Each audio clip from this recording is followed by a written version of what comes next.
बिहार सरकार ने एक बड़ा ऐलान किया है। राज्य की राजनीति में लंबे समय से चर्चा में रही डोमिसाइल नीति को लेकर अब सीएम नीतीश कुमार की सरकार ने एक बड़ा फैसला लिया है।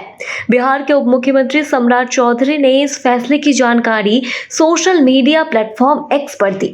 उन्होंने बताया कि अब सरकारी स्कूलों में 15,000 पदों पर भर्ती की जाएगी और इसमें डोमिसाइल नीति को लागू किया जाएगा।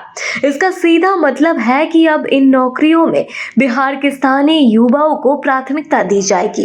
बिहार के सरकारी स्कूलों में लाइब्रेरियन, क्लर्क समेत अन्य कुल 15,000 पदों पर होने वाली भर्ती में डोमिसाइल नीति अब लागू की जाएगी। इन नौकरियों में बिहार के युवा को ही मौका मिलेगा। दूसरे राज्य के उम्मीदवार इन पदों के लिए आवेदन नहीं कर पाएंगे। डिप्टी सीएम सम्राट चौधरी ने गुरुवार को ये घोषणा किया है।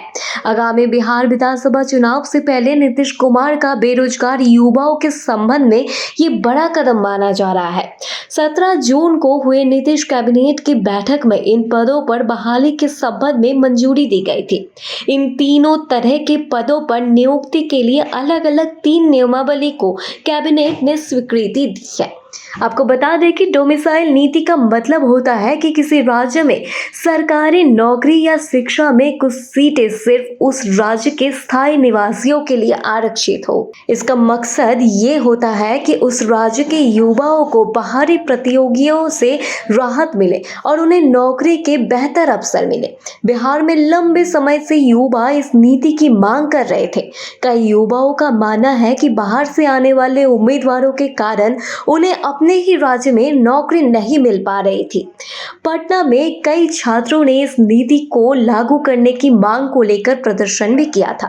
बीते कुछ महीनों में पटना में कई छात्रों ने इस नीति को लागू करने की मांग को लेकर प्रदर्शन किया था। वे लगातार सरकार पर दबाव बना रहे थे कि बिहार में रोजगार के सीमित अवसरों को बाहरी लोगों से बचाया जाए। इस मुद्दे को राजनीतिक रूप से भी तोल मिला जब राजद ने वादा किया था कि अगर वो सरकार में आए तो 100% डोमिसाइल नीति लागू की जाएगी। मगर नीतीश सरकार ने इस ऐलान के बाद विपक्ष की रणनीति को एक झटका लग सकता है, क्योंकि सरकार ने पहले ही इस दिशा में कदम बढ़ा दिया है।